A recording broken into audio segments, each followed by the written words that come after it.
LinkedIn presents.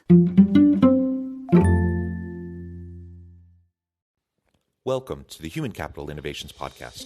We're your source for personal, professional, and organizational growth and development, where we share original research, explore industry trends, and interview executives and thought leaders from across the globe. We hope you join us often for practitioner-oriented content around all things related to leadership, HR, talent management, organizational development, and change management. Maximize your personal and organizational potential with Human Capital Innovations Podcast.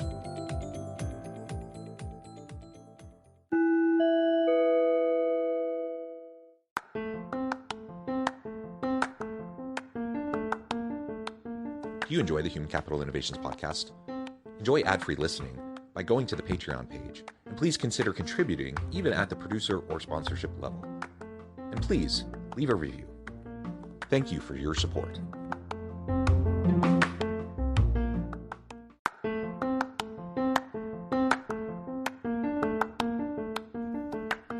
Welcome to the Human Capital Innovations Podcast. In this HCI Podcast episode, I talk with David and Colton Chorpenning about their book, What the F is Next?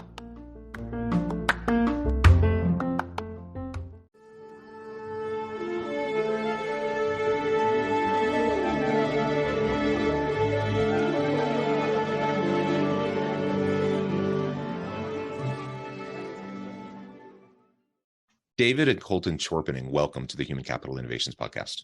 Hey, Jonathan. Thanks for having us. Thanks, Jonathan. It is a pleasure to be with you today. You're joining us from Colorado, and I'm south of Salt Lake City, Utah. And today we're going to be talking about your book, What the F is Next? I'm super excited to talk about this and talk about intentional living and how we can go about doing that in our lives. As we get started, I wanted to share David and Colton's bio with the audience. With a trailblazing career spanning counseling, coaching, and consulting, David has worked his magic with some of the biggest names in the game, from the Federal Aviation Administration to the Colorado Bar Association Leadership Training Program, USA Rugby to Rocky Mountain Health. His expertise knows no bounds. He has even lent his wisdom to the city of Manitoba Springs, Colorado, Pikes Peak, Restorative Justice, Challenge, Rehabilitation, and Commonweal Artist Co-op, just to name a few.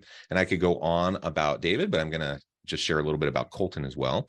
Colton has extensive experience in event production, music promotion, digital growth marketing, interactive production, creative development, video content production, as well as a passion for snowboarding and travel. Colton has been a digital nomad for 8 years, using the life design tactics from the 4-Hour Work Week and other leaders in the space to build a flexible life, traveling the world without compromising his career. I think that's awesome. Both of you have great backgrounds. And if the audience didn't already gather, this is a father and son duo, and it's a pleasure to have you leading up to Father's Day, which will be in just a few days. Thank you for joining me. Anything else you would like to share with the audience by way of your background or personal context before we dive on in? No, I think that was a great summary. Thanks for the overview. Yeah, that sounds great, Jonathan. Well, let's dive on into the book. Tell us a little bit about why this book. Fun title. I always like a good, catchy title. But why this book? Why now? Why as a father and son duo? You know, the genesis of the process in the book stems from my dad's 30 years doing professional development work with athletes, organizations, et cetera, like you mentioned. So he has kind of culminated that, journey into a process that he published 7 years ago in a version called The Field Guide for What's Next. Then when he published that, I actually used the process myself. I filled it out. I didn't think too much into it. I just took a pass at it. And then it was about 2 years later after that, I was looking through some old things, and I was looking at my answers to the questions that are in the process. And I saw that I had written that I wanted to travel the world and learn how to surf. And I am sitting there after just coming back from a 2-year trip around the world where I had learned how to surf. So the, hair kind of stood up on the back of my neck, and I was like, wow, there's definitely really something to this. This is cool. And then I filled out the process again, and it showed that my intention was really strong, that I wanted to get a job at Google. So I filled that out, and it really created that intention for me. It wasn't like right away that I got this job at Google, but it kind of oriented me towards moving to Santa Cruz, California, which is much closer to the Silicon Valley kind of Googleplex, area. And then once I moved out there, I was reached out to by a recruiter, and I've been at Google now for over 4 years. So with wonderful. I was like, wow, there's, really something here. This is awesome. I had a little bit of bandwidth about 2 years ago that opened up, and we were fly fishing on the Dream Stream. It's in Colorado. And we talked about, would it be cool to kind of collaborate together on a new iteration of the process of the book that's a little bit more relevant, a little bit more of a easier to utilize process physically by writing in the book itself, and then also bringing both our perspectives on this process, run from my 30 years and his from his 70 years. So that's kind of the overview of what the F is next. Wonderful. And David, anything you want to add to that? Yeah, I've had a passion for this topic for almost my whole life. I was exposed to intention early in my life, in my 20s, and I was fortunate to, be exposed to some of the motivational speakers of the time, people like Zig Ziglar and Napoleon Hill and Tony Robbins, who is still around today doing his thing. And so I was fortunate to be exposed to the idea. And then I was fortunate enough to decide at 23 to actually create an intention to try to be financially secure, independent, however you want to refer to that, meaning I could do what I wanted without having to actually make money to do it. And I had success with that early on. And because of that success, I created some other, pretty important intentions, have a long-term relationship, significant relationship, and to move someplace other than Akron, Ohio, that was more sunny and had more outdoor recreational opportunities. And those things happened pretty quickly. So I got hooked on this concept of intention early on. And I also then feel that intention has been responsible for me to leverage what I consider, I'm an average person, but those average skills with intention, I've been able to live a really successful life now at 71 years old. So a lot of good experiences and that sort of thing. So I have this passion, for intention, and then the pandemic came along. And I think that was a pretty significant moment in time. Being a person of the 60s were of that ilk as well. I mean, people changed who they were back in the 60s. And we had, in the pandemic, was another opportunity for people, I think, to relook at their lives. And this fit really well with Colton and I deciding to do the book and provide people a process and a tool to then be able to consider that. And then working with people like you who have a large audience, hopefully we can expose that idea more and more to people, that they should live an intentional life. As you kind of referred to, you had a podcast a couple of weeks ago, and that was your focus was intentional living, and hopefully we can fill that out now. Yeah, thank you. And yeah, just a couple of weeks ago, end of May, a really great conversation with a couple that are digital nomads, and talking about the intentional life and really why that's important to examine who you are and what you want and whatnot. We had a really nice high-level conversation a couple of weeks ago, so it really would be nice today to build upon that and to dig a little deeper in terms of like what we can actually do about it. And I know that's something that you really work through in your book, and you guide the reader through that process of how do you actually, how do you disrupt the status quo of your life in order to, challenge things enough where you're open to take a new path and really have that intentional living approach, which for most people, frankly, is going to be a lot different than how you're currently living. What are some of those key elements that you think are essential once you've arrived at a place where you're like, yes, I know that intentional living is important. That looks different for everyone. Some people might be digital nomads, other people, homestead, other people, kind of live a fairly typical, quote unquote, typical life. But the reality is, once you step back, you're able to set your own intention and not just live the life you feel like you're supposed to live based on society and the norms around you and what other people say is important. You get to decide that for yourselves. So how do we go about starting to disrupt the status quo and start to lay that out for ourselves?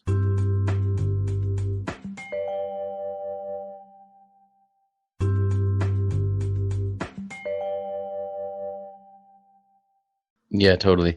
I think it'd be great, Dad, for you to just kind of explain, your process and how it uses appreciative inquiry specifically. Um, but before that, just kind of like noting on our process, we think it's really important to utilize or to focus on what's next in your life first. So instead of like, going and being like this lofty 10 years from now kind of element in the future, really focus on one area of your life that you want to make progress in within like 30 to 60 days, basically. And then from there, it's like a smaller, more attainable way to get good at creating intentions and practically achieving them. So then you can apply it to multiple areas of your life. Yeah, I think that's really an important component of our book. Is we do really press on that and say it's not like you have to sit down and reevaluate your entire life. Let's start with one important area of your life and have confidence. And as I kind of stated before, that's what gave me the confidence to then keep doing it because it worked in one area. So that's a really good point, Colton. The other thing that, Jonathan, I think that is different for our process than what makes it much more accessible and easy to do is that everybody has really created intentions in their lives. They've either done it consciously, unconsciously, or they've done it and they've kind of forgot about it. They haven't realized that they actually have done it before. I have a quick story about a friend of mine who my wife and I play golf with another couple. She happens to be an artist. And we're chatting about it. And I said, hey, Karen, so on a scale of like 1 to 100, 100 meaning that you've really fulfilled all your really important intentions in your life, and 1 meaning you didn't do it at all. Where do you think you sit on that scale? And she thought for a minute. And she goes, well, I'm probably an 85. And I went, wow, that sounds pretty high. It's really great. So after that, in golf, you each go off and, hit your ball and go to the green, and then you go to the next tee box. Well, by the time we got to the next tee box, Karen is in this ecstatic state. She runs over to me and she goes, David, you won't believe this, but after I recognized that I had been intentional, and I started to think through my life of the things that I've accomplished, some things, really big things, and almost to the letter, I am re-engaged. I am going to be more intentional in my life. And she went as far as as I said, she's an artist. She now makes intentions and puts them on her artist easel. So I think that's a big part of our book, as we say, that we're hopefully connecting people with the fact that they've already been intentional in their lives. And then the other thing that we do, or that's laid out in the book, is that people are given questions to help them connect to those important things that they love about their life, they have already loved, all the positive things they've loved, and all the skills that they've done well, things that other people have told them that they've done well. So it's not like people have to reinvent the wheel about their what's next. It's already there. People already have it. They already they've been living a life and doing things and being successful and sometimes not being successful. But the point is, it's there. And our process helps people connect to who they already are. And from there, then it's much easier to know that you have the confidence. I've done it before. I can do it now. I can maybe stretch myself. And I think that's a pretty significant core aspect of why this process is easier for people and will end up allowing them to be successful. Yeah, excellent. So having those guided questions to prompt self-reflection and to think about the existing intentions you have, perhaps those you've had at one point but maybe forgot about, and re-establishing those intentions more explicitly in your mind, super helpful. Anything else you want to share about the appreciative inquiry process and how that connects with your book? I guess the one add and just clarifying it is that there's kind of 2 ways to think about your opportunities and where you've come from. The old method was the deficit-based model. It's kind of traditionally actually where we start when we think about what we want, we say, oh, well, why don't I have that? What do I not have? And instead, the appreciative inquiry starts with an asset-based model. And you say, well, what have I done good? What have I been good at? What do I do have? What is the community and resources that I do have? And starting from there, as opposed to that like negative, oh, I, can't do anything, or I don't have the opportunities that I would like. So that's kind of like the really important framework that sets up the process and has been very successful across the board for many people in this kind of work. Yeah. And I think about my own intentions. You asked that on a scale of 1 to 100 question. And I'm thinking, what would I be at? And I'm not exactly sure. I'd have to really think about it for longer than just the last couple of minutes. But I'd like to think I'm in 75 plus range of living my intentions. Family is very important to me. I've been married for over 20 years, 6 wonderful children. We live in a place where we get to enjoy the outdoors. I'm a professor. I love teaching students and working with organizations in the professional setting. Things like this podcast, it's something that I thought I would try. It was a pandemic kind of a thing where I was just taking time to take a step back and reevaluate and decide on, something that I wanted to try to do. I didn't realize it would grow the way it's grown, but that's been a fantastic surprise, and it's just been a lot of fun. And the reality is, there's a lot of things that I think I've done well in terms of living my intention, but then there's other things that I realize I've set aside. There are things that are really important to me, or have been really important to me, that for one reason or another, they've taken a back seat. And in some cases, that was a conscious choice, a particular compromise or sacrifice for my family, or those sorts of things. But in other cases, they're just things that slowly kind of faded from my attention, and just taking the time to reconsider them will allow me to perhaps build them back into my daily living, which I think is really powerful. So that's fantastic. And I'm wondering if that's just one of the first issues, but I know you address the issues that hold people back from going from desire and commitment to intention. How do we get there? What are the things that are really holding people back? Is it just people getting busy with life and losing track, just kind of getting into the grind of life? Or what are the things that you see, and how can we overcome those?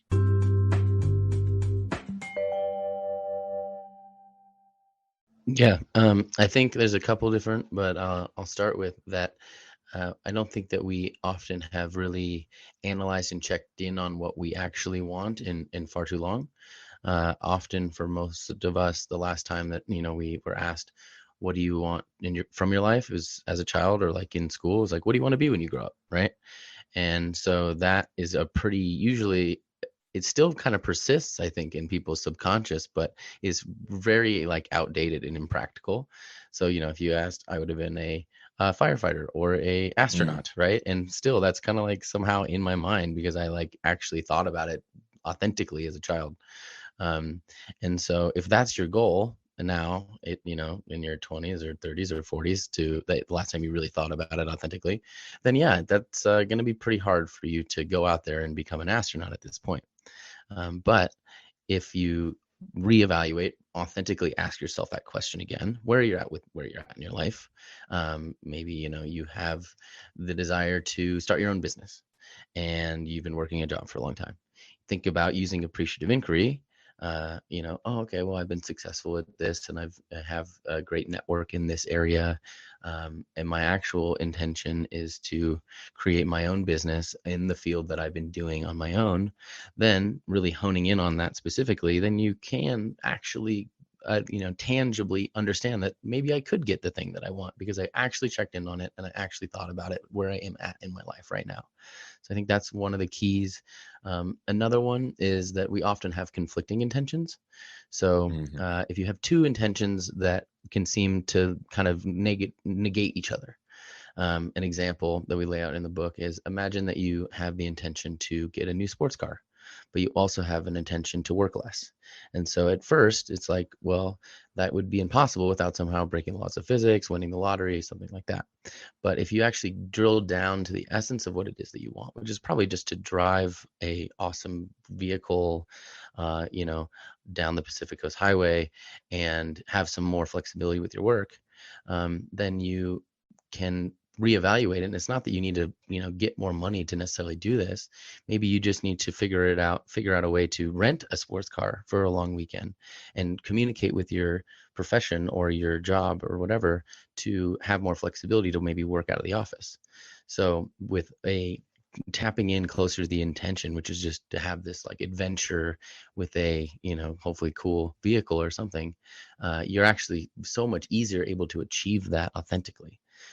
So if you tap into what the essence is, then there's lots of different ways into getting what it is that you actually want, which might not be by saving up, working all the time to buy a car. Instead, you're borrowing a car, renting a car, working from, the Pacific Coast Highway while you're, hanging out and getting that adventure day. Yeah, getting to the essence of it. That's really, really important, because we really do often think in these grand ways about something that actually isn't really what we want from the thing in the first place. I can think of a lot of things right off the top of my head in my life that kind of fall into that bucket. And so if we can actually drill down and keep on asking ourselves why, what's really at the core of this, then what's at the core usually is much more accessible and readily achievable even in the short term. Yeah, I agree. That's well said, Jonathan. You just need to have a process where you're putting that intention in front of yourself on a regular basis enough that you have to think about it. I do that all the time. I have my intentions once a week. They're in my Apple Calendar. It pops up. I need to review my intentions, and I can hardly say a week doesn't go by that I don't look at one of the intentions I have. I probably have 10 different ones in different areas of my life. And I go, wait a minute, now that's a little different. And as soon as I change it, tweak it, then it feels more possible that I can make it happen. And the other thing I would add to what Colton has just said is getting to the essence of what you really want. And we certainly, as part of the process, the first step is to help people get grounded in who they are as a person, because we don't take that time. As he said, we just don't take the time to really think about what we've already done and accomplished in our lives. It's not something that happens a lot. So that part's really important. And the second part is, I think, that holds people back is a fear of failure. What if I say that I'm going to do this and I don't? And especially if I put it out there in my network, tell my friends and family, I'm going to become a professor at a university. And then I never become that. I mean, that's a kind of a fear of failure, but I go, the best way to describe that is it's the journey that matters. I mean, we've all made, on a simple basis, we've all made the intention to go on some pretty nice holiday. And I don't think anybody would say that every holiday that you decided to go on went perfectly. But there's always something that happens. You get the bad weather, someone gets sick, the hotel room really wasn't what it looked like on Airbnb. But in the end of the day, not many people say, oh, I had a crappy trip to Cancun. It all worked out. Right. So that's what we have to do. We have to, once you made the inventory, made the decision, start on that journey and allow it to unfold. Yeah, well said. David and Colton, this has just been a really great conversation. I know we've only just scratched the surface, but thankfully you have a book that people can refer to and to walk themselves through this project or this process. As we wrap things up for today, I just want to give you a chance to share with the audience how they can connect with you, find out more about your work, where they can find your book, and then give us the final word on the topic for today. Yeah, Jonathan, and thank you so much for having us. The easiest place to find the book is thefisnext.com. It's available on Amazon, and for Father's Day, we'll be doing 99 cents promotion on Kindle, so making it really accessible. So that's the best place to find it. I'd love to hear from you, looking towards the summer and the next couple months, what the F is next for you, Jonathan. What's on the radar, and what do you want? I'm looking forward. I recently bought a used RV that I've been fixing up. That's Cool. one of the intentions I've had for a long time. I'm looking forward to taking that out with my family. We actually have a trip coming up this week for Father's Day weekend, which is wonderful. Some family trips to go out to visit family in the Midwest, things like that, as well as some professional stuff. But I'm really looking forward to all of that. That's awesome. You said you have 6 kids, so that must be a big RV. Is everybody jumping in there? Yeah, it is. It's a big one, but it will be Nice. a bit crowded. But the whole point in RVing, right, is to not stay in the RV, but to go places and then be outdoors. So that's what we're going to try and do. Absolutely.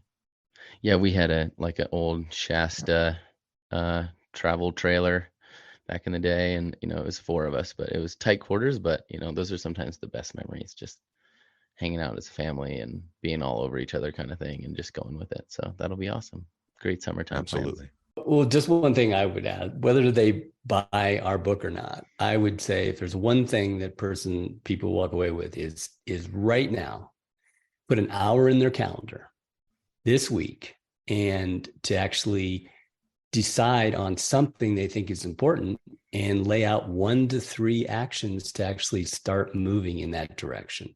David and Colton, it's been a real pleasure. I encourage the audience to reach out, get connected, find out more about what David and Colton can do for you. Check out the book. And as always, I hope everyone can stay healthy and safe, that you can find meaning and purpose at work each and every day. And I hope you all have a great week.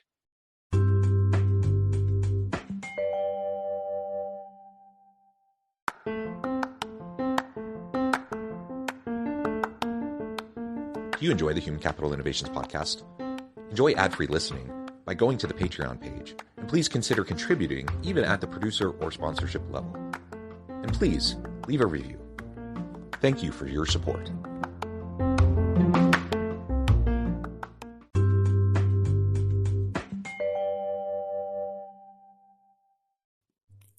Thanks again for joining us for this episode of the Human Capital Innovations podcast. I hope you stay healthy and safe and that you have a great week.